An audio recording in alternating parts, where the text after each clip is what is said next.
Glad to hear that. Yeah, everybody are fine. How's our weekend today? Udah punya rencana-rencana? Karena sudah ada longgar-longgar di jalannya. Ada rencana weekend? Istirahat. Istirahat. Karena full kuliah besok Jumat dan Sabtu. Ada berapa mata kuliah? 5? Ada 5. Iya, ada 5, Bu. Welcome to the jungle ya, bukan welcome to kampus. Ada kata nanti saya agak sedikit terbatuk, saya agak gatal tenggorokannya. Kemarin ada perjalanan jauh, nggak jauh sih, Bandung ke Lembang, ada teman buka kafe, kok saya disuruh cuap-cuap gitu ya, pasti teori motivasi gitu. Saya berhubungan dengan kafe juga, dan gitu kafenya kelompok Rolling Stone, lagi komunitas Rolling Stone. Asik ya kalau bisa bergaul dengan seluruh lapisan. Oke. Tapi yang penting itu adalah koneksinya ke pendidikan. Kalau apapun lah bentuknya, kalau koneksinya tentang pendidikan, saya mau join, saya mau berinteraksi. Baik, jadi agak sedikit kelelahan mungkin. Atau salah makan, keasikan di Bandung jadi jajan terus sejak datang sampai pulang. Oke. Siapa yang suka ke Bandung? Ya, Bu. Destinasi yang paling asik, banyak jajanan. Oke. Sengaja saya buka dengan santai-santai saja karena kita sudah minggu ke-3 mau minggu ke-4. Sudah mulai serius-serius nih karena nanti arahnya ke penelitian sebenarnya ya. Persiapan kita penelitian. Baik, shall we start? Bisa kita mulai, shall we? Baik. Yes. Yes. Oke. Ada yang mau nge-recall? Minggu kedua, kita ini minggu ketiga ya, berarti recall minggu kedua apa saja? Iya, dibuka notesnya. Saya, Bu. Silakan. Kalau minggu kemarin kita belajar tentang filsafat ilmu, di mana keduanya ini sebenarnya dua hal yang berbeda, dan salah satu perbedaannya ini kalau digambarkan seperti silsilah keluarga, si filsafat ini sebagai orang tuanya, sedangkan ilmu ini sebagai anak-anak yang dihasilkan dari perbuatan orang tuanya itu, seperti itu. Lalu kemudian sebenarnya kalau kita berbicara tentang filsafat ilmu itu sendiri, sebenarnya kita belajar tentang hal yang paling mendasar karena sebenarnya kita belajar tentang tentang kajian-kajian kefilsafatan untuk menjawab pertanyaan tentang hakikat ilmu itu sendiri, seperti itu. Baik, itu saja, Bu. Terima kasih. Oke, terima kasih Ibu Angga. Ibu Angga manggilnya? Dina, Bu. Oh, Dina. Oke. Ya. Jadi nama paling akhir ya, dipanggilnya Dina. Oke, maaf. Baik, siapa lagi? Satu Ya, saja. saya, Bu. Ya, silakan Bapak Stravio. Ya, selamat siang. Terima kasih, Bu. Selamat siang, teman-teman, rekan-rekan. Mengenai recall yang kemarin, Bu, tadi benar ya, berawal dari filsafat dan ilmu. Artinya proses dari filsafat menuju ilmu. Artinya filsafat itu mencari dialog, mencari apa yang Trimas Ketir itu, Bu. Itu filsafat itu apa, bagaimana, dan actionnya. Gitu. Nah, tetapi ilmu kemarin ada perbedaan. Ilmu di saat sudah terverifikasi, Bu. Artinya bukan hanya dialog lagi, tapi dialektika modelnya gitu. Malah ke sintesis ya, tesis, antitesis, sintesis gitu aja, Bu. Terima kasih, Bu. Ya, thank you Pak Stravio. Ada lagi yang mau nge-recall? Paling tidak 3, biar lengkap recalling kita. Selain itu,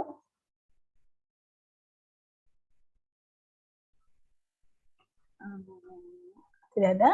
Sudah cukup? Baik. Berarti kita masuk kepada topik ya kemarin sudah tersebut sedikit introduction-nya ya tentang ontologi, epistemologi dan aksiologi ya sudah itu mah punggungnya gitu rangkanya gitu ya kayak kalau tulang ikan tuh rangka ikannya gitu kalau tubuh itu rangka tubuh kita gitu ya seperti itu filsafat. Sebenarnya ontologi, aksiologi, epistemologi dan aksiologi itu kerangka berpikir gitu. Jadi sebenarnya manusia tuh yang diberi akal dan budi ya melebihi segala kekuatan makhluk lain hewan hanya diberi naluri, diberi insting oleh Allah Maha Pencipta. Manusia lengkap banget, udah akal, kalbu pula, budi ya, akal dan budi. Makanya kalau diselaraskan bisa menjadi budaya. Budaya adalah budi dan daya, budi dan daya begitu. Budi dan daya. Nah, disitulah maksudnya. Jadi nanti kalau kita bicara tentang kebudayaan, berarti hasil dari apa? Ya, hasil dari filsafat, dari hasil kerangka berpikir, gitu ya. Kalau orang sudah berpikir pakai logika, ya insya Allah nggak aneh-aneh gitu, karena pakai logika, berpikir logis, logos gitu ya, berpikir logis. Apalagi dicampur dengan kolbu, dengan perasaan, waduh itu indah banget gitu ya. Nah disitulah akhirnya timbul budaya. Nah budaya itu berarti kan arahnya sebenarnya dasarnya juga filsafat ya. Jadi kerangka berpikir, ontologi, epistemologi adalah dan aksiologi rangka berpikir di mana apanya dulu gitu ya. Kenapa apa nih terjadi apa nih di sekitar sini yang kita sebut fenomena atau paradigma apalagi itu ya itu kan hal-hal yang belum pasti ya fenomena baru aja terjadi set lalu paradigma baru aja terjadi set gitu baru aja terpikir gitu baru terpikir paradigma apalagi kalau udah ikut-ikutan gitu ya cuman paradigmanya lagi ini ya ikut satu lagi musim goes semua dulu satu lagi musim apa tuh sebelum ngetop goes sebelumnya apa sebelum acara goesan itu ada lagi ya yang satu bikin kelompok akhirnya geng motor gitu umpama ya sebelumnya geng motor tuh lalu sebelumnya lagi apa ya yang kayak sampai sekarang pun TikTok masih gitu ya sampai ibu-ibu nggak ada malu-malunya bikin TikTok gitu ya langsung diposting gitu. Itu adalah kerangka berpikir yang hanya cenderung pada tren gitu sesaat. Yang dia lihat, yang dia tiru gitu. Dia nggak mikir maknanya apa seorang guru bertiktok ria gitu dengan goyang-goyang panggul pinggulnya digoyang-goyang gitu ya. Dia nggak mikir sampai ke ada sebuah teori yang mengatakan teori pedagogis gitu ya, teori keguruan gitu, etika guru gitu, nggak masuk ke epistemologinya gitu, apalagi aksiologinya gitu, ya ngebayang. Nah berarti mereka itu, saya nggak bilang mereka itu tidak berpikir dan tidak berteori dan tidak punya tujuan ya, tetapi ya secara kasat mata itu sudah menuntun itu gitu. Ya, kalau mau TikTok ya bolehlah sambil mengajar di TikTokin, tapi kontennya itu tetap konten pembelajaran gitu. Bukan cuma goyang-goyang doang. Ada beberapa tuh tayangan-tayangan yang saya sedih sekali ya. Guru gitu loh, pendidik gitu. Itu contohnya gitu. Berarti dia masih pada tataran itu ya. Belum jangankan masuk ke epistemologi, ke ontologi aja nggak masuk hakikatnya, hakikat guru gitu loh, gitu ya, belum masuk itu. Nah itulah maksudnya filsafat itu. Kita disuruh berpikir gampang kok, itu aja kerangkanya. Jadi kita selalu lihat hakikatnya. Kalau hakikatnya itu belum tentu tepat gitu, karena ada praduga-praduga lagi. Ada analisa-analisa yang berbeda, yang kadang nggak satu langsung. Ya sudah, kita langsung pindah ke epistemologi, cari teori-teorinya, cari kerangka nilai-nilai yang sudah konvensionalnya apa. Itu epistemologi, gitu. Ya, baru sudah terjadi, udah kelihatan, oh ternyata guru tuh punya kompetensi pedagogis, gitu. Oh kalau leadership itu teorinya apa ya? Guru kan leader gitu. Jadi apa yang harus dilakukan sebagai leader, teorinya seperti apa gitu. Itu masuk ke rangka epistemologinya. Dan langsung mikir, oh tayangan saya tuh di TikTok tuh bermanfaat nggak ya? Gimana caranya dengan 1 menit TikTok aja itu bisa langsung viral, tapi viralnya tuh yang keren banget gitu. Yang akhirnya ditiru, kita jadi trendsetter gitu. Ditiru, ada manfaatnya. Itu baru aksiologi. Gitu. Mudah kan mencerna kerangka berpikir filosofis, yaitu tadi ontologi, epistemologi dengan aksiologi. Nah, saya sudah beli sebuah contoh kerangka berpikir. Silakan, hari ini kita bercontoh ria, tapi contohnya dari Bapak Ibu. Cari fenomena yang ada di real di lapangan itu apa saja. Yang kok nggak pakai kerangka filosofis ya? Gitu. Silahkan. Yang dekat-dekat aja, yang dekat-dekat dengan kehidupan kita sehari-hari. Silahkan.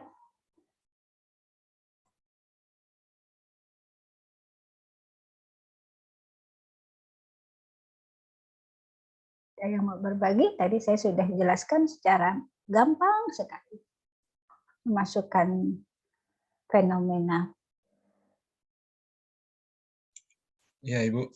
Ya, silakan, Saya, Pak Srafi. Ya, fenomena ini Bu, fenomena pandemi menjadi endemi mengenai masker. Ya.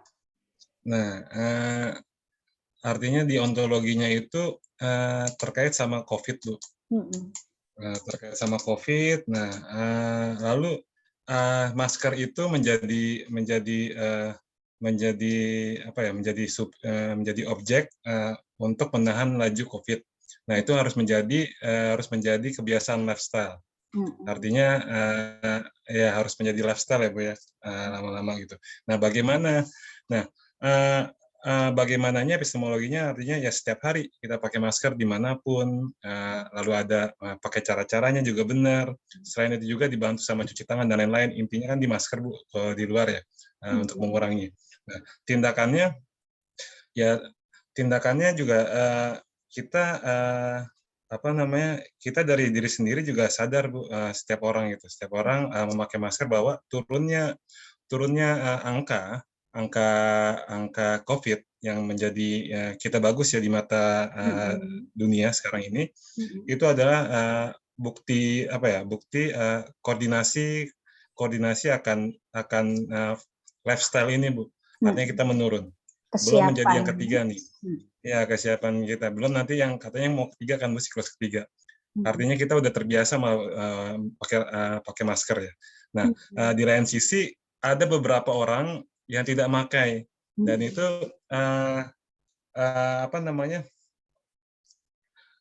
kesalahannya adalah dia berhentinya itu di epistemologi Bu. Kebanyakan orang-orang misal orang daerah gitu ya, orang-orang daerah mereka nggak tahu virus itu bahwa terlihat gitu, mereka bahwa sehat-sehat saja. Artinya kalau orang-orang Indonesia itu, kalau saya di Madura, orang Madura itu orang-orang kuat lah Bu, mereka menganggap kuat gitu. Dan kalau misalnya udah meninggal itu adalah takdir pada ujung-ujungnya gitu ya. Nah, disitulah ontologi mereka tahu, tetapi epistemologinya mereka menolak sebuah kalau saya bilang mereka logika tapi nggak rasio Bu. Gitu. Mereka nggak rasio, mereka makanya menolak. Nah, makanya artinya aksinya tidak ada, aksinya malah melawan kan. Dan ditambah lagi apalagi yang suntik Bu ya, sampai dipaksa-paksa gitu ya. Ya itu sih Bu, fenomenanya selalu plus minus ya. Ya, makasih Bu. Iya. Ya, terima kasih Pak Srafil, bagus sekali mencari fenomenanya yang kekinian ya. Ada yang mau bisa menanggapi atau saya langsung menanggapi saja? Oh, Bapak Adrian mau menanggapi, silakan Pak. kan tadinya bukan menanggapi, nanti punya fenomena sendiri, ya. Let me menanggapi dulu untuk Pak Srafial ya, baru nanti Pak Adrian dengan fenomena sendiri ya, begitu Pak Adrian. Oke, ya begitu. Bagus sekali fenomena yang diangkat Pak Srafial. Ya berarti kalau ontologinya mereka kalau dilihat dari bicara tentang, kan kita bicara tentang hakikat masker akhirnya gitu ya.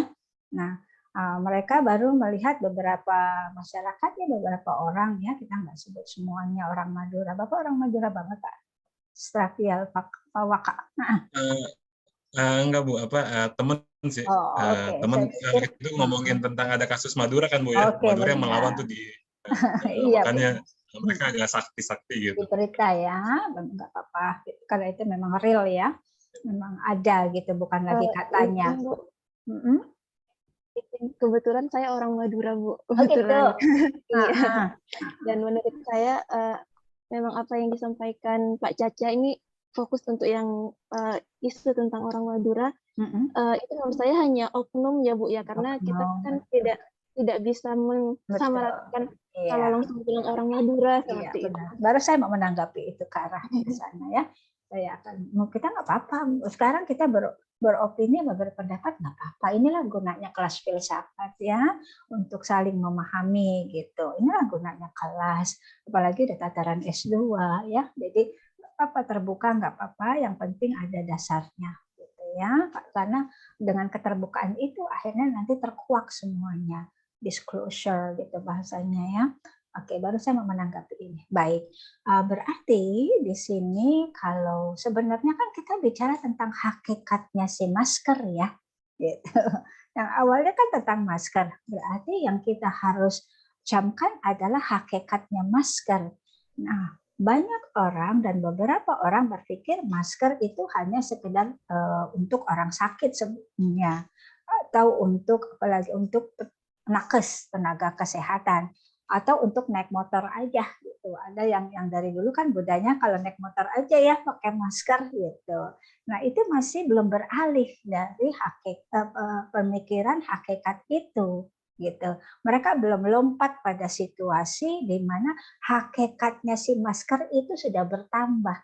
Enggak lagi cuma nutupin dari polusi, enggak lagi cuma si nakes aja karena takut ketularan penyakit, tetapi lebih pada bahwa penyakit itu, virus itu sudah ada di mana-mana, bukan hanya debu. Nah, karena virus nggak kelihatan, jadi buat masyarakat awam ya mereka tidak melihat itu, gitu. Kalau debu kan kelihatan tuh, tangan aja ditaruh gitu ya, atau apalagi sapu tangan gitu kan ya. Oh iya benar berdebu. Atau kalau kena sinar matahari kelihatan tuh debunya di jalan gitu. Nah, pada orang-orang tertentu nggak percaya kalau nggak lihat realnya, gitu ya. Nah, sedangkan virus ini benar-benar nggak kelihatan, udah di Microsoft aja bentuknya cuman kayak apa tuh rambutan gitu ya, kayak gitu. Itu udah berapa ribu kali pembesaran gitu. Jadi kita bisa maklum nih bahwa pada masyarakat tertentu yang berpikirnya selalu real, melihat nyatanya, itu pasti tentu tidak melihat hakikat masker yang terbaru gitu. Hakikat baru dari selembar masker, di mana ternyata hakikat masker itu untuk pelindung diri dari virus gitu ya. Nah, epistemologinya berarti ada sebuah teori di situ sudah ditemukan kan, ada sebuah nilai-nilai yang sudah ditemukan. Oh, gambarnya aja udah kelihatan gitu. Gambarnya bentuknya kayak gitu loh. Ternyata si corona tuh bentuknya kayak gitu gitu. Itu udah teori kan ya. Berarti udah masuk epistemologinya gitu. Lalu mestinya itu sudah bisa diacu dari teori. Namun sekali lagi kalau orang berpikiran tataran praktis, nggak sampai ke teori. Nah, ada nanti di teorinya Peter Senge, di mana ada 3 lapisan orang berpikir, 3 lapisan cara berpikir, ya, yaitu tataran praktis yang sudah saya sebutkan kayaknya ya minggu lalu tataran teoritis dan tataran istilahnya esensi, jadi filosofisnya itu. Nah, itu tergantung dari logika berpikir di dulu yang pertama itu gitu ya.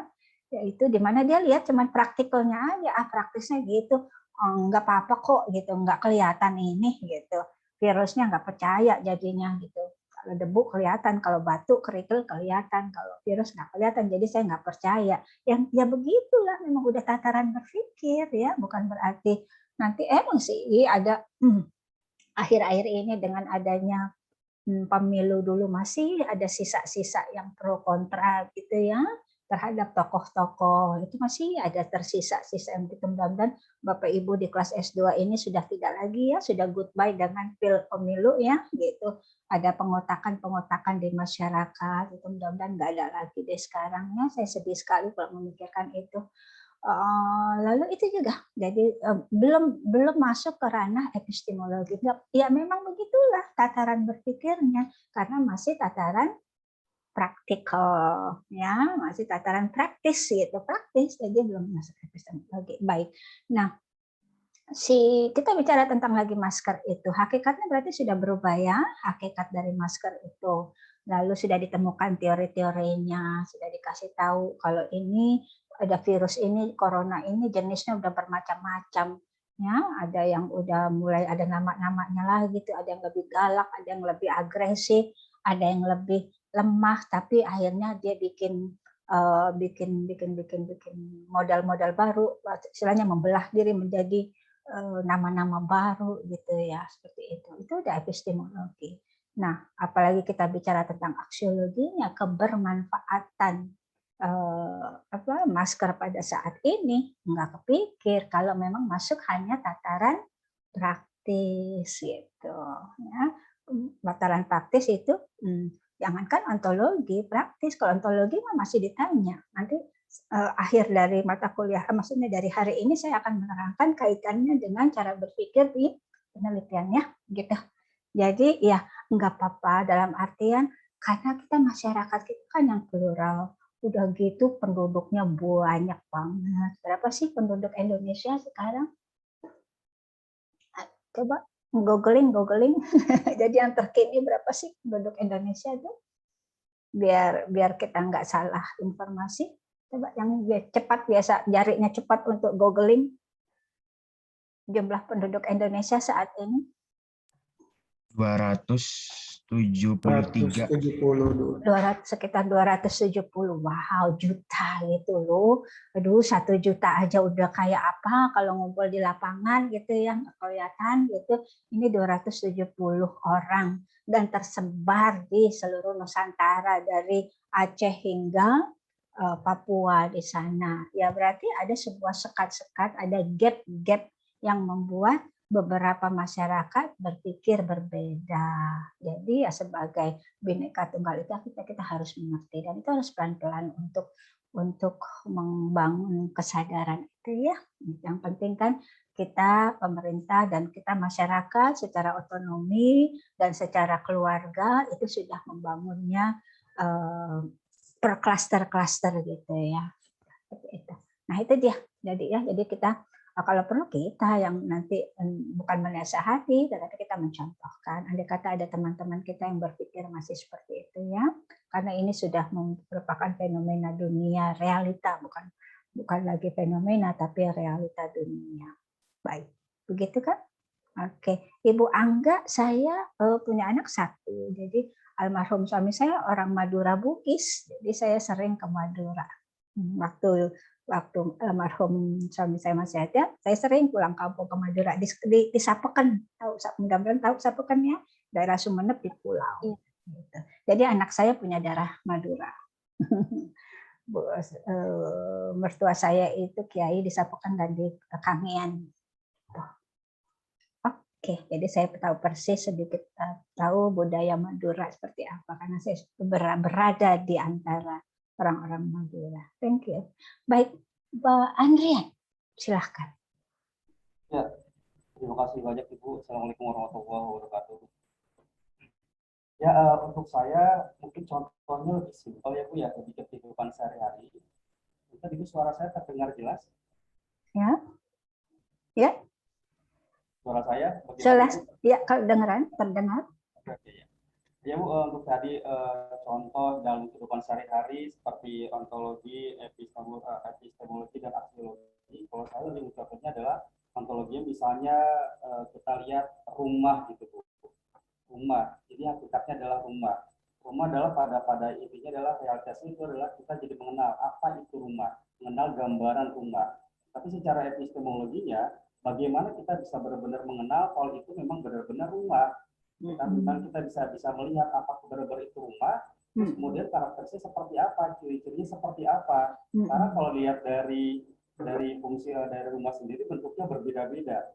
Tapi kita bisa mengenal bagaimana benar-benar kita mengetahui bahwa itu adalah rumah. Nah, kalau kita lihat dari aksiologinya adalah bahwa rumah memang jelas punya nilai, punya manfaat buat kita, buat sebagai tempat berteduh, berlindung dan lain-lain. Tapi untuk pada perkembangannya, untuk rumah pun bisa bebas nilai, bisa juga sebagai tempat pernikahan dan lain-lain. Itu Bu, contoh simpelnya mungkin dari saya. Ya, betul. Baik sekali. Contoh sangat simpel ya, tapi memang itu proses berpikir gitu ya. Betul, betul Pak Andrian.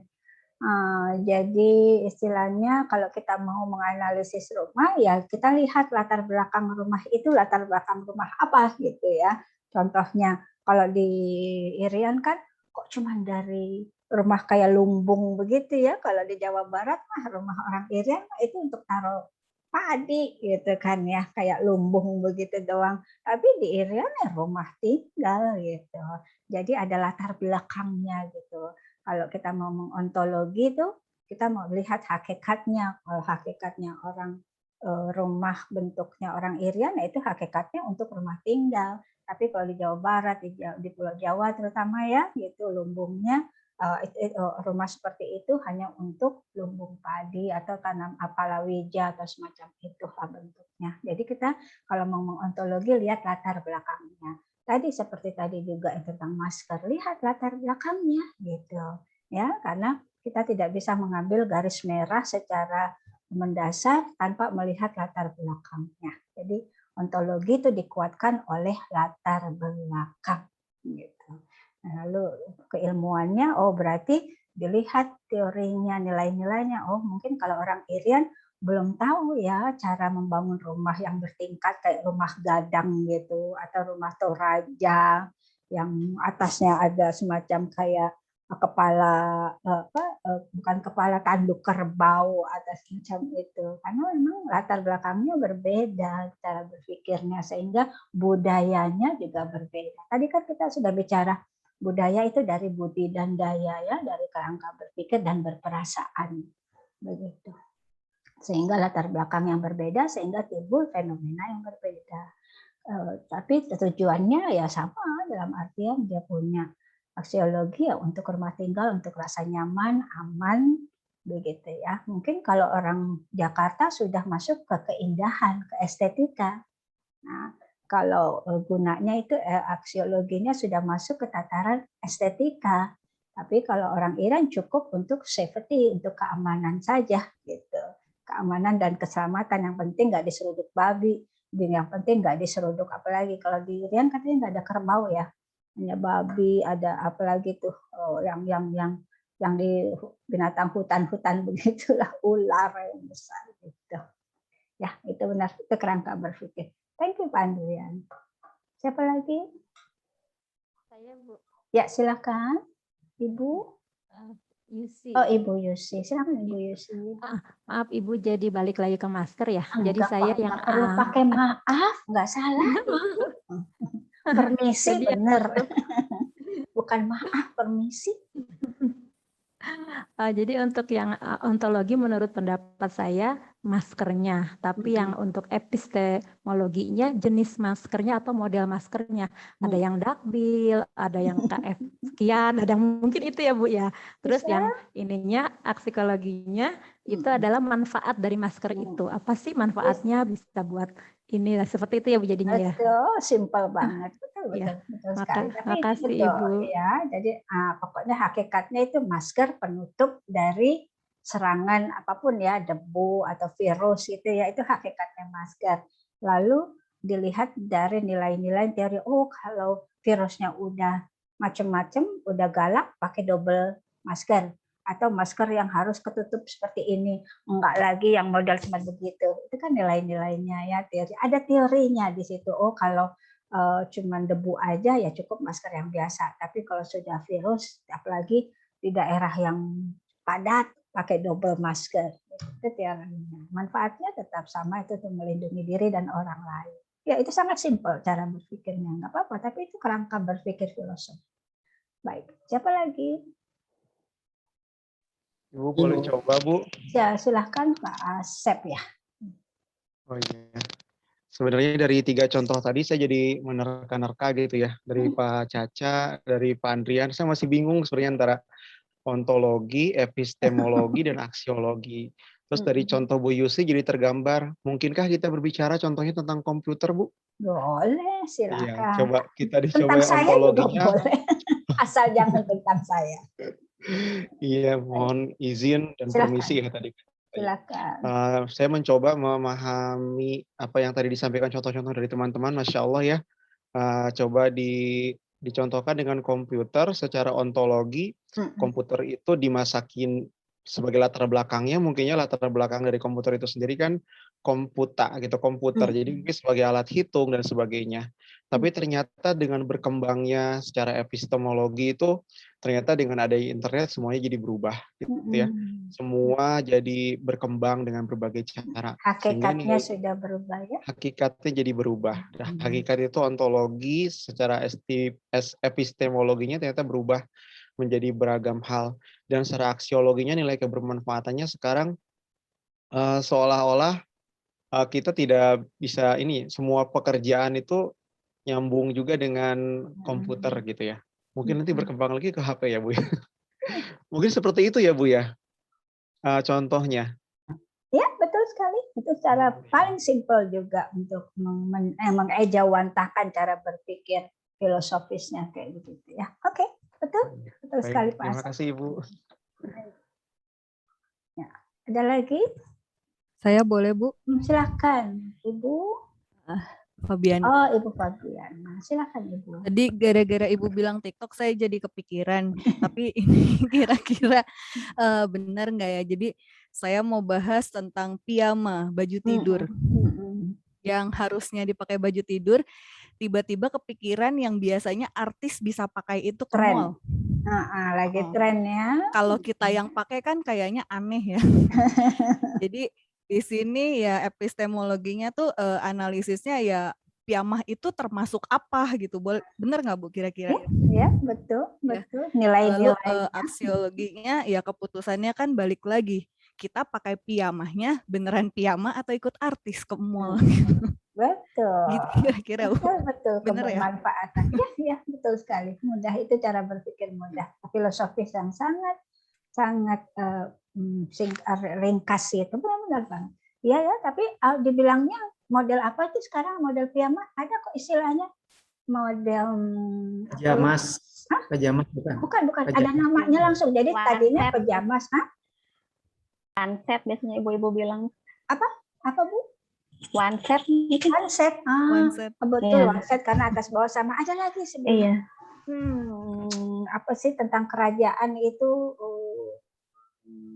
Celana apa sih, semacam kayak celana paduka atau celana apalah istilahnya, istilah sebutan orang kerajaan. Sultan, Bu. Oh, Sultan. Oh iya, yes. Benar Sultan.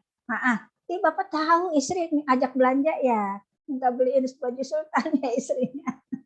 Betul Sultan. Saya diberitahu gitu. Pernah kan saya mau beli piyama ya di Mangga 2. Serius itu long time before, sebelum trendy. Saya pikir pajamas gitu ya, karena bagus, halus gitu bahannya. Saya bilang, bagus banget pajama. Ibu, dia langsung pramniaganya bilang, Ibu ini bukan piyama, ini baju Sultan gitu. Istilahnya gitu, benar-benar. Oke, berarti hakikatnya berubah ya karena tren gara-gara si artis itu ya. Trendsetternya kuat banget gitu. Iya, sampai saya bingung gitu, itu bentuk depannya aja, bentuk apa tuh kerahnya aja udah kerah piyama itu ya gitu. Nah, tapi itu sudah tren. Lalu kalau kita ngambil epistemologinya ya kita harus kembali lagi ke nilai-nilainya, nilai estetikanya, nilai ketepatutannya ya, nilai kepatutan. Belum kita nilai ketepatan gitu ya. Tapi yang namanya model ya memang jauh dari teori, kecuali memang perancang-perancang beneran gitu ya. Tapi kalau tren itu model ya begitu saja. Kita akan bisa buktikan paling cuma di 2-3 bulan, 6 bulan selesai. Tapi kalau teorinya bagus bisa bertahun-tahun gitu.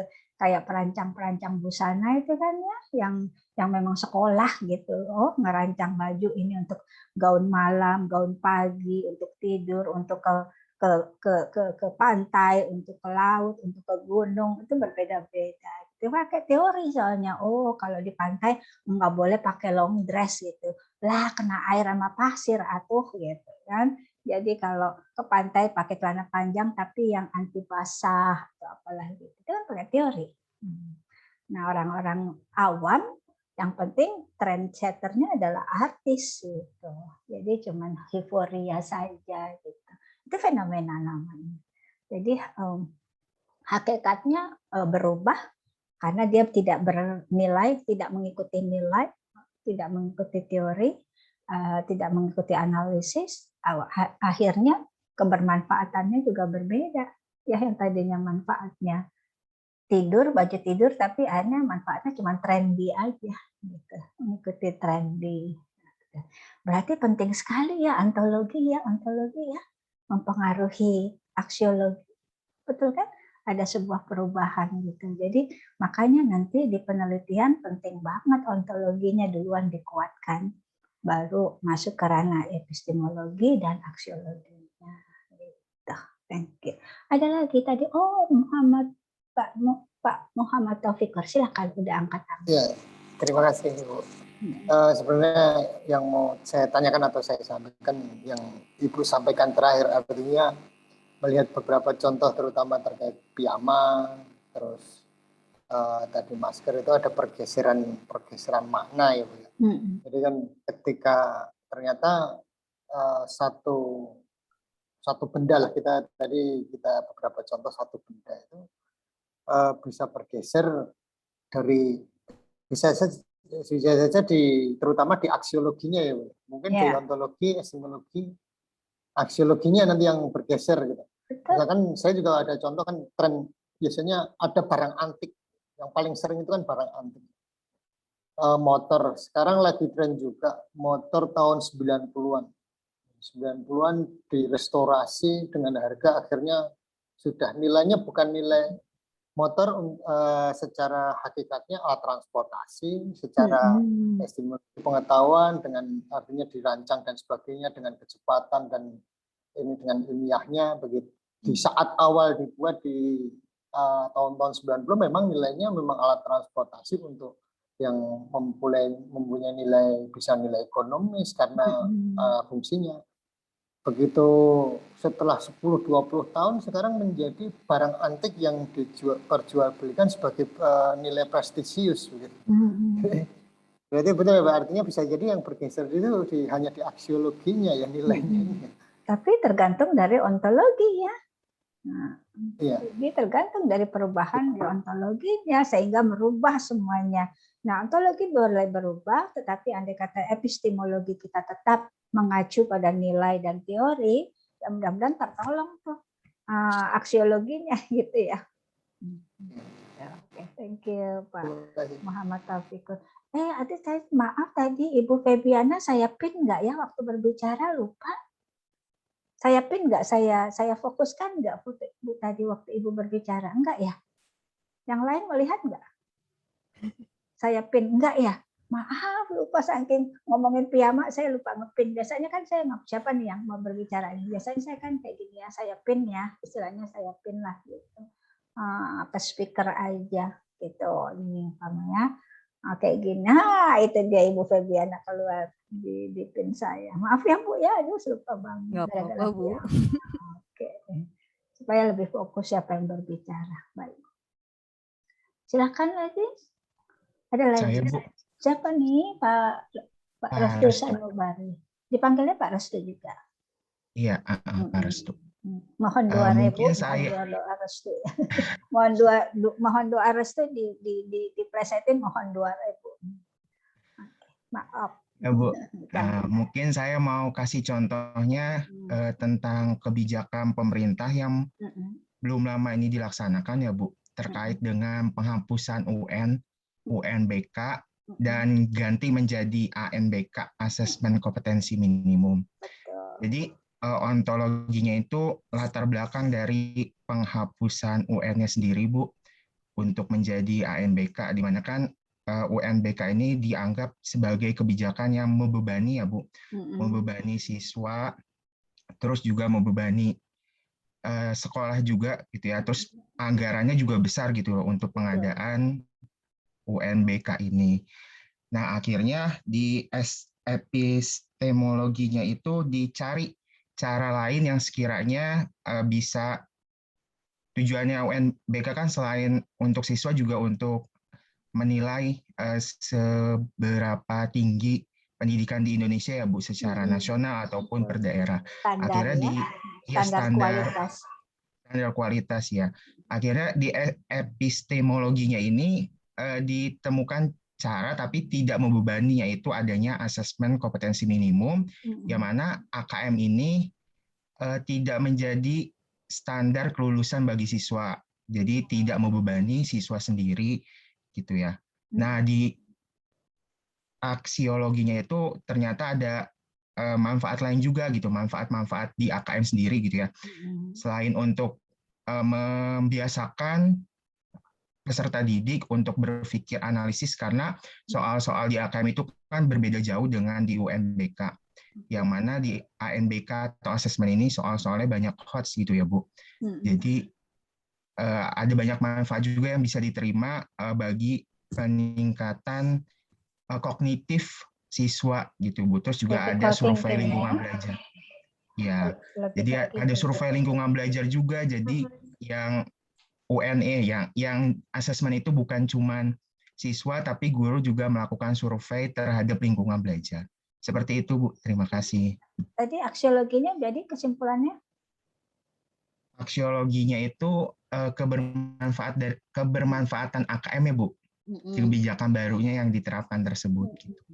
Jadi manfaatnya lebih jauh ya, lebih ke individual critical thinking gitu ya, dan juga efektif dan efisien, gitu. Lebih efektif dan lebih efisien. Oke, very good Pak Restu, good point. Oke, ada lagi yang mau memberi fenomena mengacu pada landasan berpikir filosofis. Jadi Ibu, saya mencoba. Silakan Ibu Siti Nurani. Sekarang mungkin di sekolah-sekolah sedang sibuk PTM ya Ibu ya. Pembelajaran PTMT tatap muka. ya, terbatas PTMT ya, pembelajaran tatap muka terbatas. Mungkin itu yang menjadi ontologinya, karena sebetulnya kan PTMT di kita kenapa dilaksanakan, karena sudah ada surat keputusan bersama 4 menteri itu ya Ibu ya. Nah, itu kan teras biasaan bahasa Sunda Ibu, jangan teras. Maklum guru bahasa Sunda kan Ibu. Gitu. Ya, epistemologinya ada beberapa pendapat dari masyarakat mengenai pro kontra dari PTMT itu sendiri. Misalkan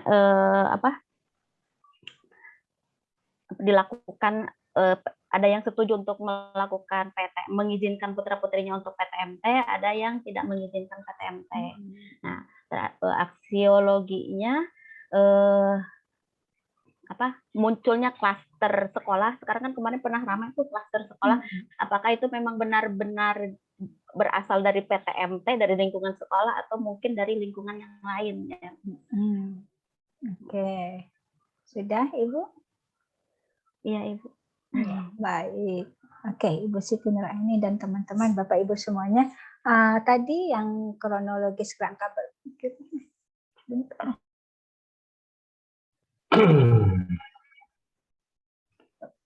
Baik, jadi kerangka berpikirnya tadi ada ontologi di mana PTMT ya, jadi hakikatnya dari PTMT untuk mengakomodasi belajar siswa yang efektif, di mana selama pandemi mereka hampir 1,5 tahun atau udah hampir 2 tahun tidak duduk di bangku sekolah gitu ya, tapi sekolah tapi tidak duduk di bangku sekolah dan tidak tatap muka. Berarti ada satu kenyataan, ada turunnya, ada istilahnya learning loss gitu ya. Nanti Bapak Ibu bisa cari maksudnya learning loss itu apa. Ada hal-hal yang hilang dari pembelajaran sehingga hakikat dari pembelajaran itu sendiri berkurang.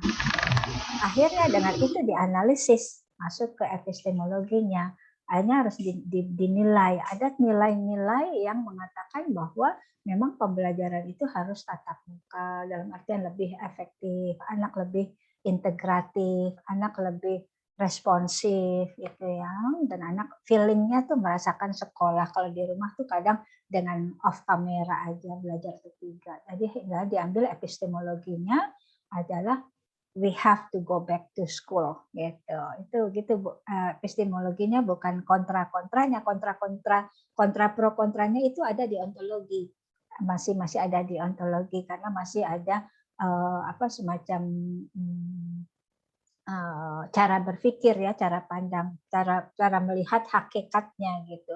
Oh, kalau memang PTMT hakikatnya ya memang harus terbatas, harus pakai masker, harus cuman kurang dari 2 jam gitu. Hakikatnya PTMT karena kan masih ada virus, jadi nggak harus prokesnya harus kuat. Itu hakikat PTMT. Nah, banyak yang nggak dicerna oleh beberapa orang tua hakikatnya PTMT gitu.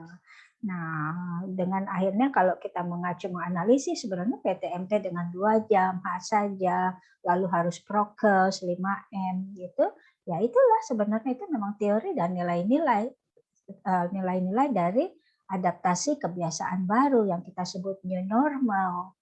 Nah, banyak orang juga tidak mau mengikuti kalau tidak mau sadar, dalam artian kita sudah new normal, bukan normal yang lalu lagi. We have to jump into a new normal world gitu. Nah, itu dia. Di situ analisisnya nggak ada di beberapa orang. Masih kebayang itu kita masih normal yang lalu. Padahal ini semua sudah kalau kita diberi kekuatan akal dan budi tadi, kita sudah melihat kenyataan-kenyataan realnya, fakta-fakta yang sudah mengatakan kalau kita tidak bisa normal lagi. Tetapi kita sebut new normal. Itu di epistemologinya.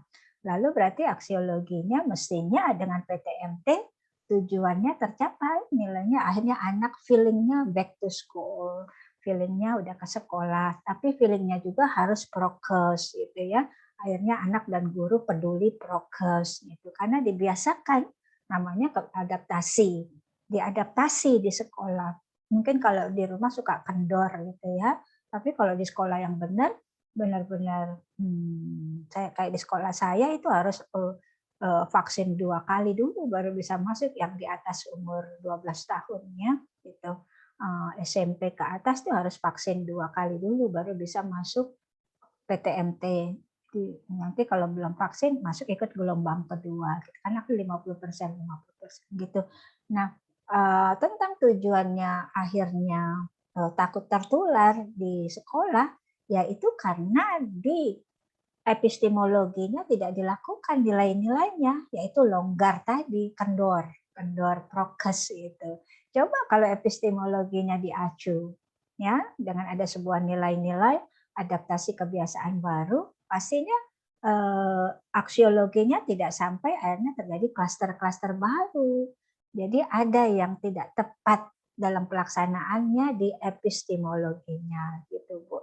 Cara langkah berpikirnya gitu. Nggak pas nih, udah tahu hakikatnya sudah berubah. Berarti kan analisisnya terus nilai-nilainya atau teori-teorinya juga harus berubah gitu, bukan teori yang lama yang dipakai, teori baru, yaitu teori bagaimana prokes itu harus ada di adaptasi kebiasaan baru yang kita sebut new normal gitu. Gimana Bapak Ibu? Semakin jelas ya cara rangka berpikir ke filosofis. Sudah ada lagi? Kita masuk ke lebih ke teoritisnya ya. Sudah. Izin Bu. Oh silakan ada lagi. Pak Engkom. Ya baik Bu. Kalau masih banyak nggak apa-apa, kita lanjutkan saja. Baik. Terima kasih Bu. Saya mungkin mencoba apakah ini benar atau salah, gitu kan.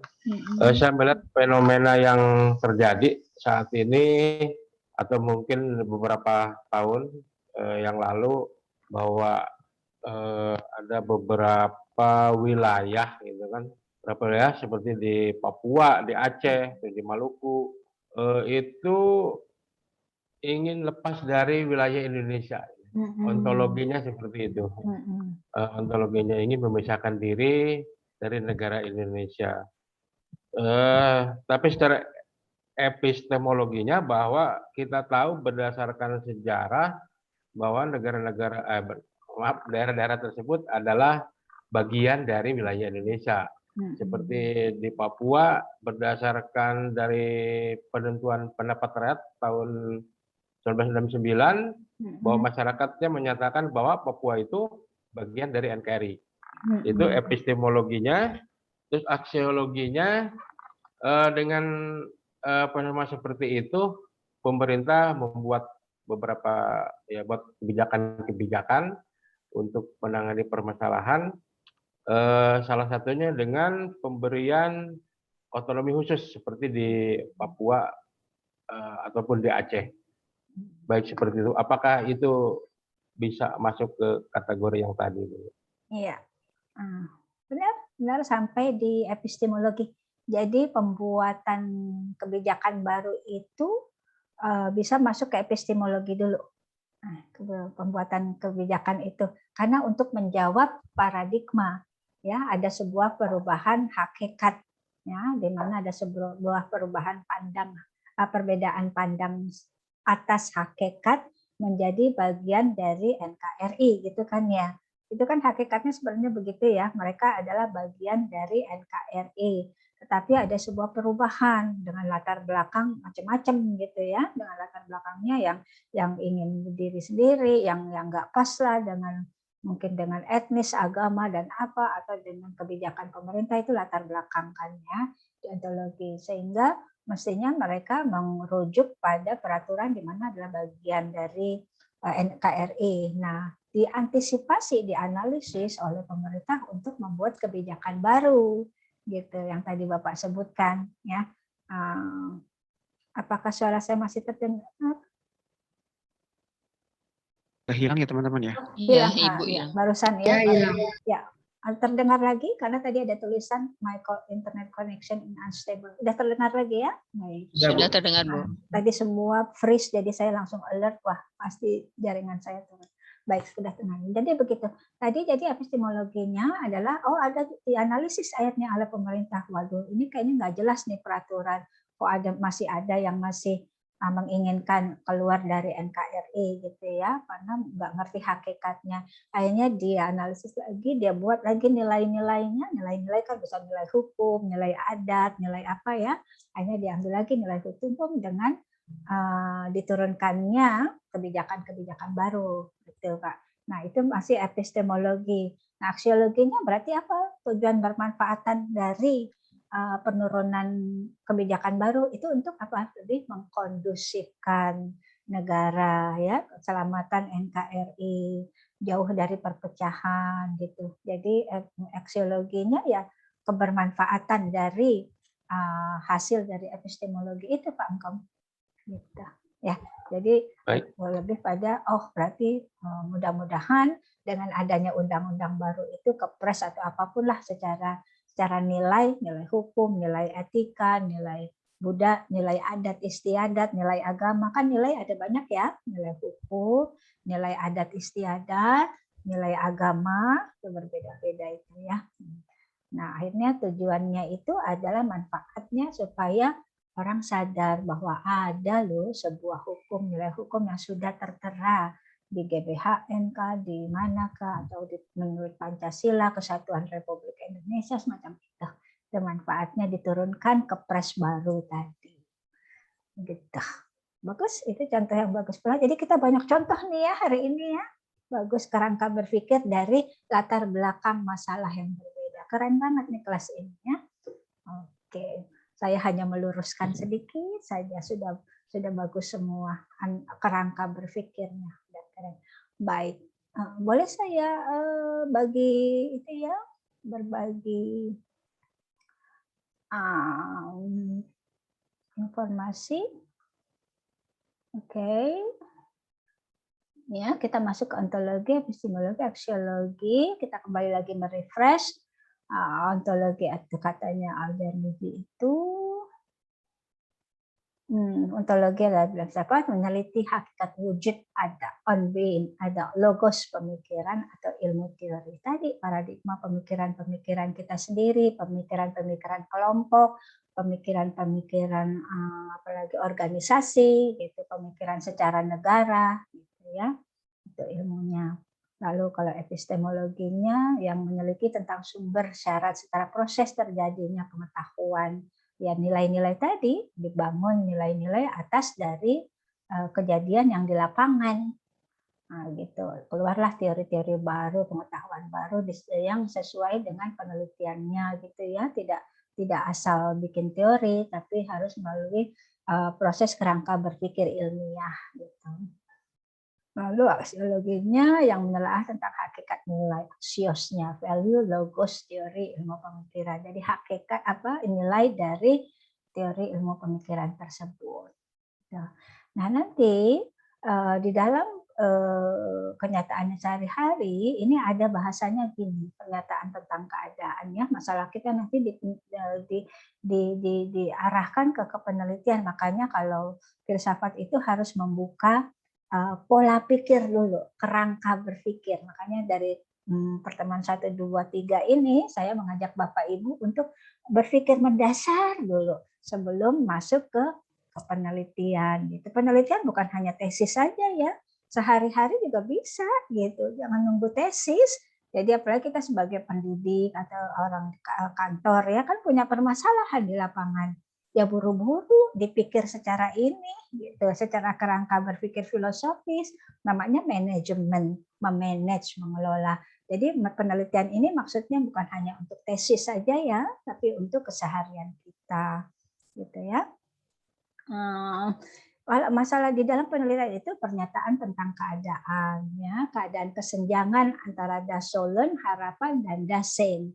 Biasanya gitu. Ini bahasa hukum gitu ya, tapi banyak digunakan di penelitian. Kalau das Sollen itu harapannya, idealnya itu seperti apa gitu. Yang ideal itu mengacu pada nilai, yang mengacu pada standar aturan. Tadi ada aturan agama, aturan hukum, ada aturan adat istiadat ya. Jadi aturan itu ada 3 itu ya, adat istiadat, agama, dan hukum negara gitu. Ada hukum itu ada hukum negara, ada hukum internasional lagi gitu. Oke, nah das Sollen itu bahasanya untuk harapan idealnya apa sih gitu. Nah das Sein itu yang ada paradigma tadi yang kita bicarakan. Jadi yang kita bicarakan di lapangan tuh paradigmanya itu tadi yang paradigmanya masker yang tadinya untuk debu sekarang untuk 24 jam dipakai, cuman naik motor aja sekarang harus di mana kita berada di keramaian kita pakai gitu. Itu dasennya. Atau tadi tentang piyama gitu ya, yang tadinya untuk tidur kenapa dipakai ke mall gitu ya, karena kenyataannya karena trendsetternya adalah artis. Coba kalau trendsetternya Farida Wulandari nggak ada yang ngikutin kan gitu ya. Nah, karena artis dibilang cantik, jadi mereka ingin secantik si artis gitu. Sebenarnya sih begitu. Karena artis-artis itu kan cantik gitu ya. Jadi mereka ingin tampil cantik seperti artis itu. Jadi kalau mengikuti Farida nggak mungkin karena Farida Wulandari jauh dari cantik kan gitu. Oke, baik. Lalu tentang harapan berupa target tujuan. Ini baru aksiologinya ya. Jadi tujuannya apa? Jadi tadi dasennya itu adalah ontologi, lebih banyak ke ontologi. Kalau das Sollennya itu lebih banyak ke epistemologi. Kalau tujuannya kebermanfaatannya itu aksiologi. Sebenarnya ini masalah penelitian ya, kerangka berpikir penelitian begitu. Baik, sampai di sini ada pertanyaan atau ada tanggapan?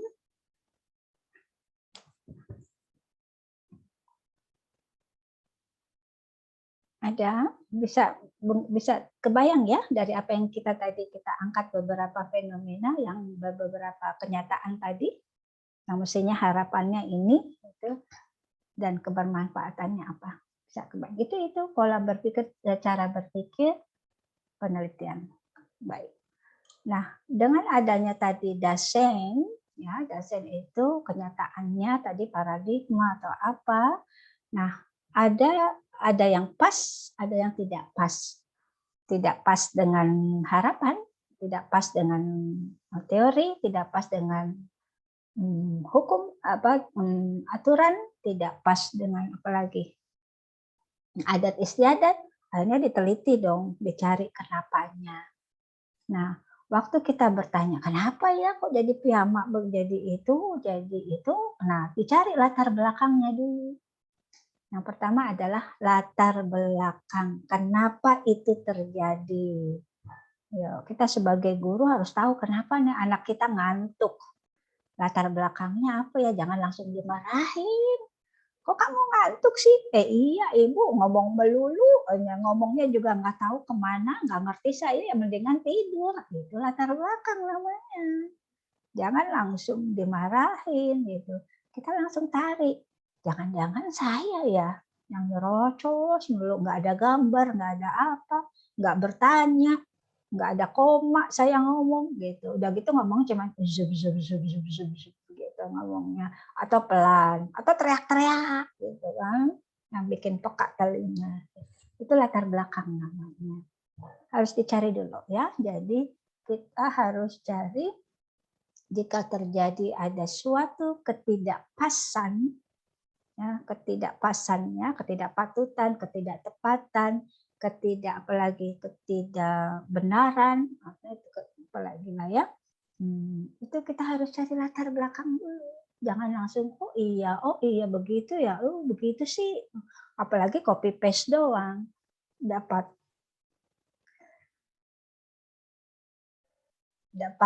WA-an nih, wah langsung baca juga baru setengah langsung di forward ke grup back lainnya gitu. Wah itu tren 3 tahun yang lalu tuh, rasanya dunia udah mau meledak, satu RT aja bisa berantem, satu keluarga suami istri aja bisa berantem gara-gara itu gitu. Aduh luar biasa yang 3 tahun kemarin ya, 2 atau 3 tahun yang lalu ya. Gitu. Nah, itu kenapa? Karena tidak ada landasan berpikir mencari latar belakangnya dulu. Gitu. Nah, sekarang Bapak Ibu sudah belajar filsafat, jadi kalau ada sebuah kejadian, cari dulu latar belakangnya. 1, berarti cari latar belakang terjadinya masalah itu.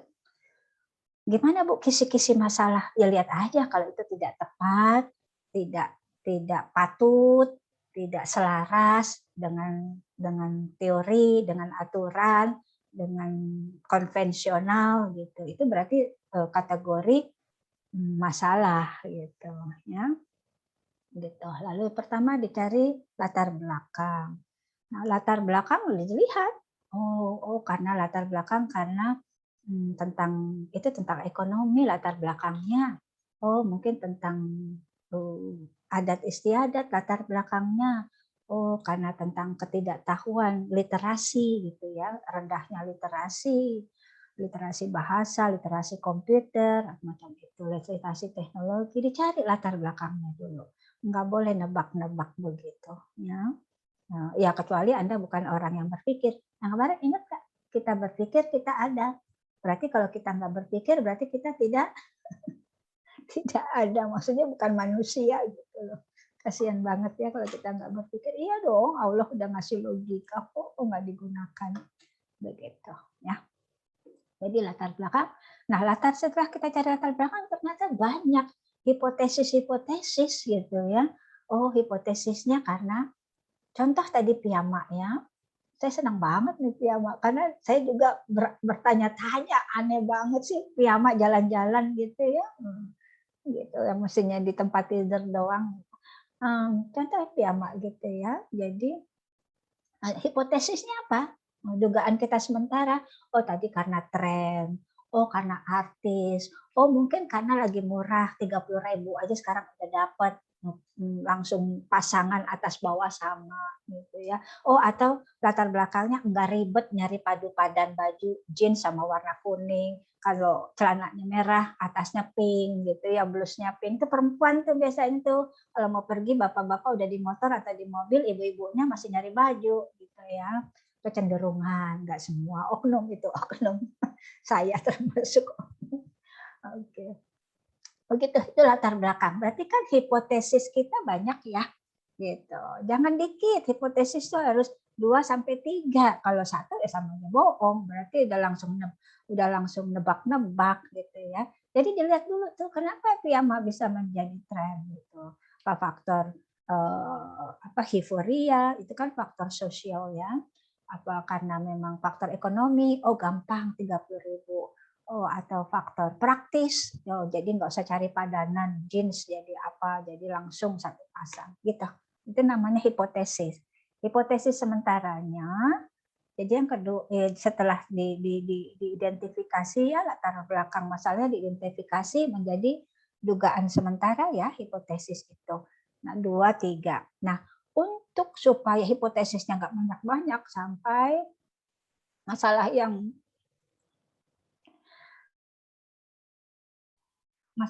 jauh dari itu kita batasi. Namanya adalah berarti pembatasan masalah. Ya, tadi kita ada latar belakang masalah, dicari kenapanya dengan mengidentifikasi masalah sehingga keluarlah hipotesis-hipotesis.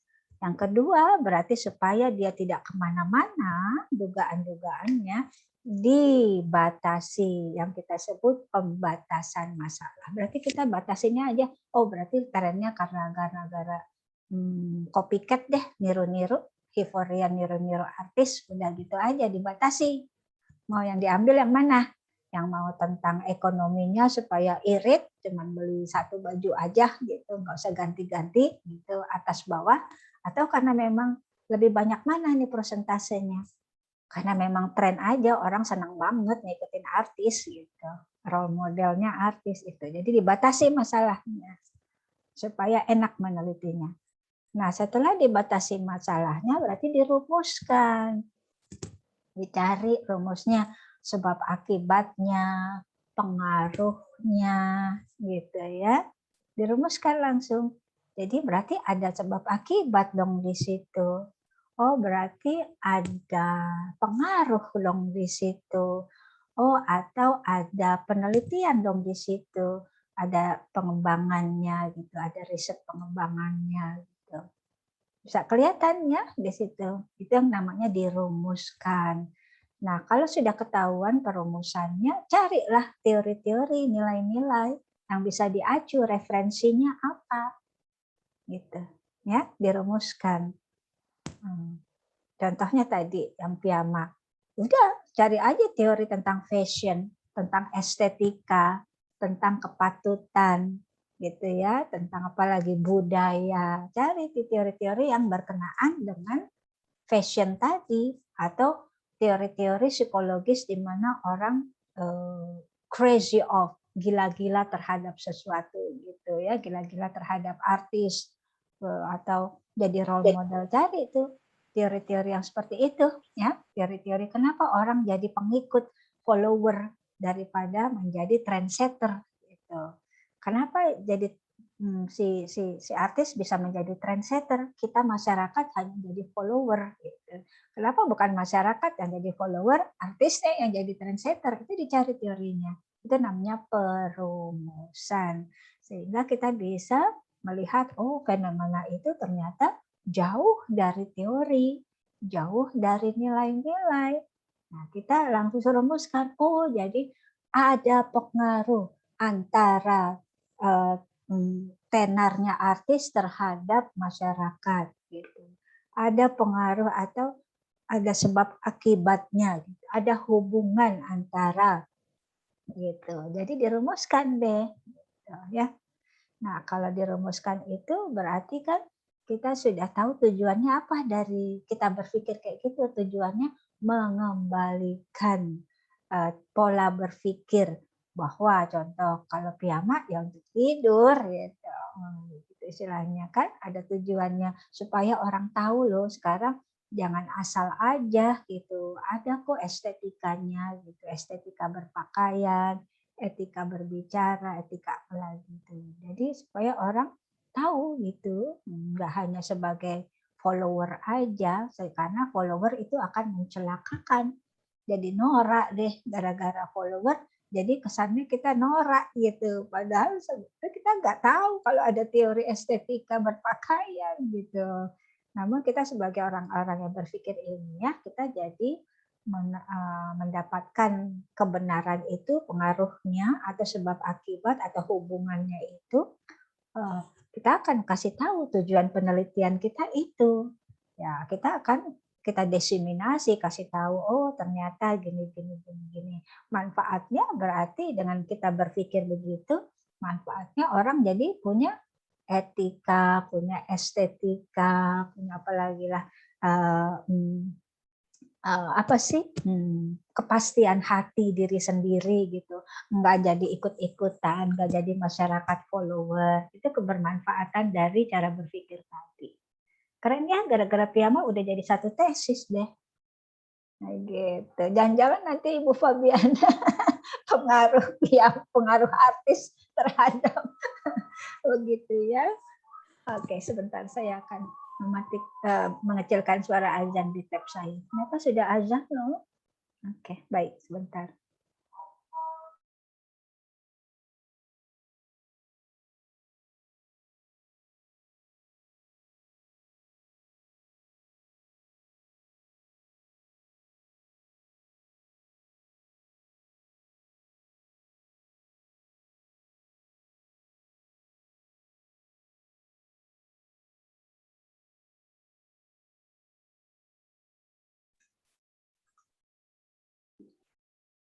Baik, back to laptop.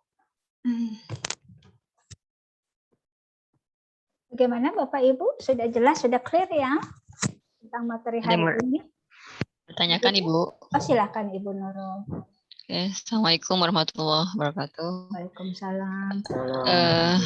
Ibu ini mau bertanya perihal tadi kan ketika latar belakang itu dimunculkan harus muncul hipotesa. Hipotesa itu harus muncul 2 sampai 3 ya Bu ya. Tetapi di dalam pembatasan ketika pembatasan masalah itu dimunculkan ada bagian pembatasan masalah. Di situ kita menitik beratkan pada satu hipotesa saja yang akan memang akan diteliti. Maksudnya itu memang hipotesa pasti harus muncul lebih dari 2, tapi pembatasan itu harus dikuatkan satu yang akan kita sasar dalam penelitian, begitu Ibu? Betul. Namun nanti teorinya dari berbeda, banyak teori, bukan berarti. Jadi masalahnya yang dibatasi, tetapi nanti referensinya dibanyaki, gitu. Masalahnya yang dibatasi, gitu. Masalahnya yang dibatasi, iya Bu. Supaya nggak terlalu melebar. Tapi kalau misal, oh iya baik. Walaupun mungkin nanti ketika analisa itu muncul, bisa saja kemungkinan permasalahan yang kita bahas itu bisa melebar ya Bu ya, tapi memang harus langsung di skip aja. Gitu. Iya betul, cari teori-teori yang mengacu lekat dengan kan keluar tuh akhirnya variabelnya apa. Kalau tadi umpama kalau pejama variabelnya berarti role model umpama, atau langsung ke leadership, berarti dia sebagai leader tuh bahasanya, bisa contohnya begitulah ya. Atau mungkin dari dari budaya yang follower gitu. Cari teori-teorinya karena tentang budaya follower tuh apa. Jadi teorinya tetap harus banyak, referensinya harus banyak supaya analisis kita tajam. Masalahnya yang dibatasi ya Bu ya. Terima kasih Bu. Iya, thank you Bu Nurul. Siapa lagi? Ada pertanyaan? Saya Bu. Bu Yusi? Iya. Jadi emang sekarang lebih membuka wawasan saya Bu. Alhamdulillah. Jadi waktu kemarin itu tuh kan kita bilangnya cari judul secepatnya. Cuma kita bingung ya Bu ya. Gimana cara cari judulnya, terus saya tanya-tanya ke semua temen tuh gini-gini, terus akhirnya dapet, jangan mencari judul, masalah dulu ditemukan. Nah jadi sekarang nyambung nih Bu dari masalah ke latar belakang. Nah itu makanya kita tuh kemarin ya mungkin bukan saya, mudah-mudahan emang saya saja ya teman-teman mah udah pada bisa mungkin ya. Tapi saya juga sampai aduh gimana ya kok cari judulnya apa, kita masih nggak tahu gitu ya Bu ya, karena emang 2 tahun kalau bisa lulus 2 tahun kita masih aduh gimana ini gitu kan. Tapi untung Ibu sekarang lebih menjelaskan lagi, ternyata emang masalah dulu yang dicari gitu ya Bu, nanti baru ketemu, baru akhirnya kita bisa menyimpulkan judul itu apa gitu ya Bu ya. Terima kasih Bu. Betul, bingo. Itu gunanya kuliah filsafat, filsafat ilmu ya. Makanya saya dari awal menjembatani, udahlah awal-awal jangan bingung dengan filsafat, enak kok belajar filsafat itu ya, ringan gitu. Nah ini udah kelihatan ya, ternyata kita memaknainya dengan mudah sekali. Baik, begitu. Ada yang meresen? Thank you Ibu Yusi, semangat ya. Pak Srafia, angkat tangan, ada bertanya kah? Kan bertanya? Iya Bu. Silakan. Iya, minta maaf Bu, agak berisik hujan. Ya. Nggak kedengeran kok hujan. Nggak kedengeran ya Bu. Alhamdulillah. Ya berdasar tadi ini Bu, saya sempat hilang Bu ya sinyal, tapi terakhir saya ngelihat Das ya Bu ya. Nah kalau melihat Das kan Jerman Bu ya, Frankfurt banget. Das Sollen dan Desain atas penelitian ya, kenyataan dan harapan kenyataan. Nah berarti penelitian yang baik itu Bu, kan tadi Ibu juga ngomong ada pembatasan. Penelitian yang baik itu benar-benar otentik apa yang dimaksud, benar-benar kita tuju banget, atau hanya sebagian, atau tidak otentik. Misalnya Bu, saya mau misalnya suku Batak, ya, artinya saya harus ikut upacaranya, artinya upacara ada hal-hal yang bertentangan sama nilai-nilai spiritual Muslim gitu. Tapi kalau mau masuk itu harus makan makanan yang dilarang gitu. Tapi sebagai peneliti saya mau Bu. Nah, otentiknya itu di mana Bu? Apakah kita sebagai peneliti itu ya kalau misalnya emang kita mau semuanya ya kita harus lewatin Bu. Gitu. Kalau misalnya enggak ya kita batasan. Nah, seperti dulu Dayak saya minum air ketiaknya suku Dayak itu Bu ya. Untuk datang dia masuk gitu ya. Untuk membuktikan. Ya, gitu Bu. Terima kasih Bu. Sampai di mana otentik tersebut? Ya. Baik. Nah, namanya otentik itu kan real yang pasti ya, sudah nyata gitu, otentik aslinya begitu. Nah, untuk menentukan keaslian kita kan harus mencoba ya, dalam artian mencoba dulu ya, bukan berarti bukan mencicipi atau apa, mencoba, try to look for, mencari jawabannya gitu ya. To look for, to search for, meneliti dulu itu untuk menjawab, karena kan itulah berpikir ilmiah harus cari jawaban realnya gitu, bukan asumsi gitu. Untuk membantah asumsi harus melalui taraf penelitiannya itu, observasinya. Nah, observasi atau data namanya kalau kita mau mendapatkan otentik berarti harus ada datanya. Data bisa dari teori ya, dari hasil interview ya, dari mencoba sendiri, diteliti langsung, atau data dari semacam observasi saja, dilihat gitu. Nah, kalau memang keotentikannya mengatakan begitu, pas Bapak kok disuruh sesuatu yang berlawanan dengan agama, ya Bapak bisa memakai otentitasnya itu dari interview dari banyak orang. Nah, dilihat dari interview itu kan sudah ada kesinambungan jawabannya.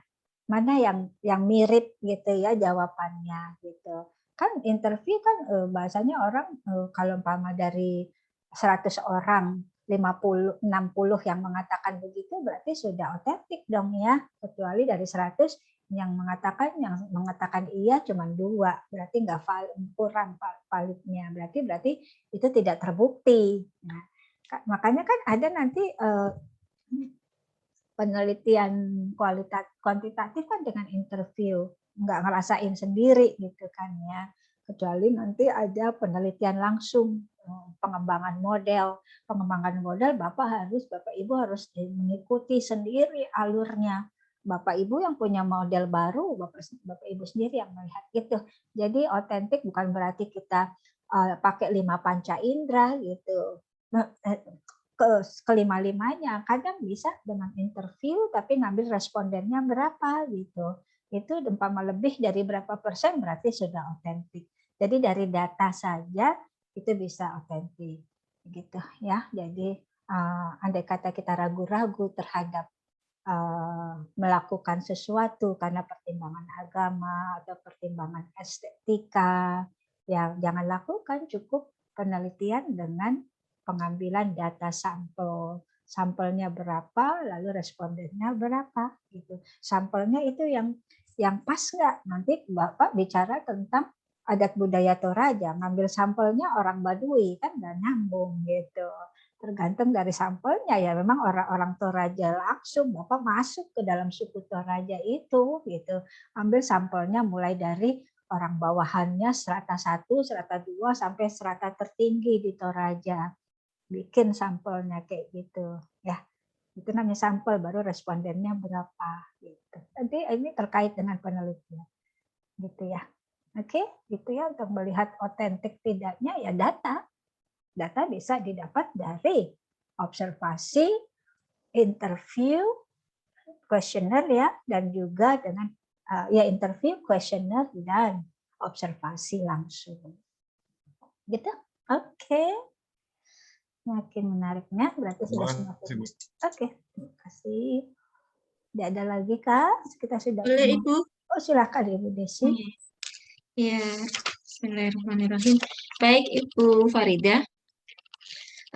Dari tadi saya menyimak, setelah masuk pada yang terakhir Ibu sampaikan tadi, bahwasanya di antara kebermanfaatan dari belajar filsafat itu adalah memang untuk saat ini kan diarahkan membantu persiapan penelitian kita nanti. Satu hal yang mungkin tadi disampaikan yang harus didahulukan adalah mencari latar belakang permasalahan yang ada, begitu ya, untuk bisa menemukan apa sih cocoknya nanti penelitian yang akan kita ambil, apakah itu kuantitatif ataukah itu kualitatif, begitu. Kemudian diarahkan juga tadi sama Ibu Farida, nanti setelah ketemu masalahnya atau latar belakang masalahnya, nanti itu dilakukan hipotesis sebanyak 2 atau 3 kali. Nah, pertanyaan saya adalah Bu, jika misalkan kita mendapatkan ada beberapa masalah yang ingin kita angkat menjadi topik dalam penelitian kita, ya, dalam hal ini adalah penelitian yang kualitatif gitu ya, itu yang lebih cocok kepada filsafat ilmu sepertinya ya, karena kan tidak berdasarkan eksperimen ya kalau yang kualitatif, tapi lebih banyak nanti tekniknya itu adalah wawancara yang berulang kali begitu. Menurut Ibu mana yang akan didahulukan itu ya ketika kita menemukan ada beberapa masalah? Apakah bisa dilakukan lewat hipotesis? Nanti dipilih mana hipotesis yang bisa ditemukan yang paling banyak seperti itu, ataukah memang kita harus merujuk kembali kepada tadi piramida tadi antara awal permasalahan atau latar belakang masalah itu muncul, kemudian nanti kita ketahui di situ ada kebijakan-kebijakan atau suatu ilmu atau informasi di situ, kemudian atau kita lihat kepada akhirnya yaitu aksiologinya, kebermanfaatan daripada penelitian yang akan kita tentukan dengan berlatar masalah tadi. Bagaimana menurut Ibu Farida? Baik, thank you. Pertanyaan cermat sekali, gitu ya. Jadi ada beberapa nih saya menjawab, ada beberapa jawaban versi ya. Pertama kalau kita melihat dari tesis nih ya, penelitian ilmiah yang tesis atau disertasi sekarang lagi dimarakkan dengan novelty, kebaruan, gitu ya. Jadi andai kata kita mau mengacu pada persiapan membuat tesis atau artikel ilmiah nanti atau disertasi, itu yang diutamakan dulu kebaruan, novelty-nya apa.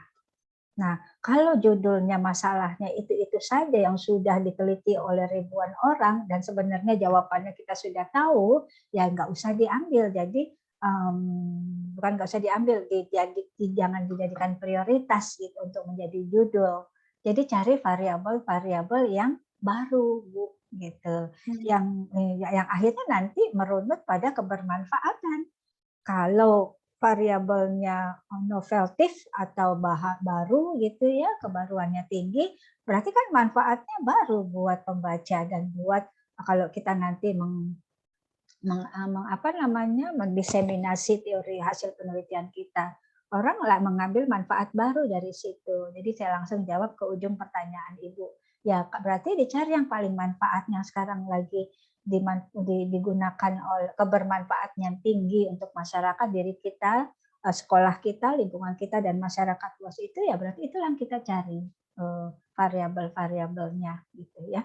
Jadi itu kalau dilihat dari noveltisnya, kebaruannya. Pasti nanti ditanya Bapak Ibu oleh pembimbingnya, mana kebaruannya di mana nih? Kalau cuma mirip-mirip dengan sejuta umat judul, ya jangan gitu. Jangan lagi copy paste.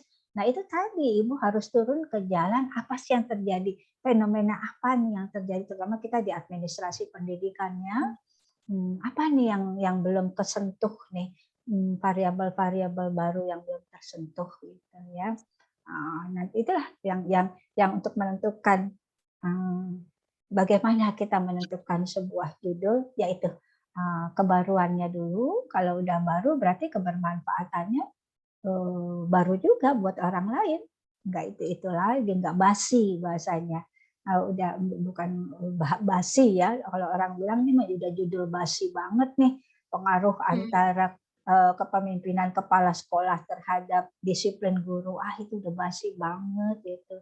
Dicari yang variabel-variabel baru ya, tentang learning organization, tentang system thinking, tentang team learning gitu, banyak. Jangan lagi tentang kedisiplinan, komitmen, itu udah ribuan, udah sejuta umat itu mah bahasanya gitu ya. Kalau saya bisa jawab ya. Jadi terima kasih. Cari gali sebanyak mungkin masalah di lapangan. Tadi ini cari kita mengalur cara berpikir kayak gitu ya. Oke, thank you. Sudah ya, sudah hampir jam 3. Sudah asar pula, lewat tadi beberapa. Jadi seperti biasa, satu keyword saja, satu kata kunci Bapak Ibu sekalian sebutkan. Silakan. Yang udah disebut jangan disebut lagi ya. Duluan nih. Saya paling senang ngerjain mahasiswa di ending kelas saya seperti ini. Pilih salah satu kata kunci. Silakan, siapa dulu? Saya boleh? Ya, boleh. Ya, satu kata kunci, terbuka. Terbuka. Oke. Apa lagi? Oke. Saya Ibu. Gali sebanyak-banyaknya. Gali. Oke. Gali. Menggali. Oke. Thank you. Satu kata kunci. Saya Bu. Ya, Bu Siti Nurani. Cari masalah. Mencari masalah. Oke, siapa lagi? Saya Bu. Bu Nurul. Ya, Bu Nurul. Kebermanfaatan yang baru. Kata kunci aja, kebermanfaatan. Kebermanfaatan. Ya. Lagi? Bu, nilai. Pak Taufikur? Kepekaan, Bu. Apa? Kepekaan, Bu. Kepekaan. Oke. Ya, siapa lagi? Saya, Bu. Pak Restu? Nilai. Nilai. Oke, Value. Pak. Value. Pak Fawaka? Implikatif, Bu. Implikatif. Pak Andrian? Saya Bu. Objektif. Apa Pak? Apa Pak? Kognitif. Objektif. Objektif. Oke, ya. Pak Bu Yusi? Semangat. Oke. Siapa lagi? Jujur, Bu. Aditya? Jujur. Jujur. Jujur. Kom, Bu. Pak Engkom? Kom. Terbaru, Bu. Terbaru ya. Terbarukan, terbaru. Novelty. Apa lagi? Siapa lagi? Proses sudut pandang, Bu. Bu Lina? Bu Lina proses. Oke. Proses. Proses. Apa lagi? Variabel sudah. Variabel, Bu Desi. Variabel sudah. Variabel, Bu Erin. Sudut pandang, Bu. Sudut pandang, oke. Apa lagi yang belum? Bu Marlina. Ibu Marlina. Ibu Marlina nggak kelihatan. Kegunaan, Bu. Kegunaan. Iya, kameranya kurang bagus. Oke, nggak apa-apa, nggak apa-apa. Bu, siapa lagi? Lebih cermat dalam ini. Menulis satu kata. Lebih Keyword, cermat kayaknya, cermat. Keyword, cermat. Nanti kan di dalam abstrak hanya keywordnya, keyword ada 3 keyword di dalam abstrak kita. Apa lagi? Sudah semua? Saya, Bu. Bu Fiska? Belum, Bu. Belum. Rasional, Bu. Rasional? Iya. Oke. Siapa lagi yang belum? Ada semua ya? Oke. Oke, sekarang smile saya akan foto dulu. Smile, ketawa, senyum. Oke, supaya bahagia kelasnya. Are you happy today? Happy. Happy. Did you learn a Thank lot? you. Did you learn a lot of things? Yes. You learn a lot of things, ya. Very good. Okay, thank you for coming. Thank you for being here. Take care. Salam sehat. Lalu selamat beristirahat hari Minggu. Besok Anda masih biasa. Terima kasih, Bu. Oke, bye-bye. Terima kasih. Assalamualaikum. Terima kasih, Bu. warahmatullahi Farida. Terima kasih, Bu.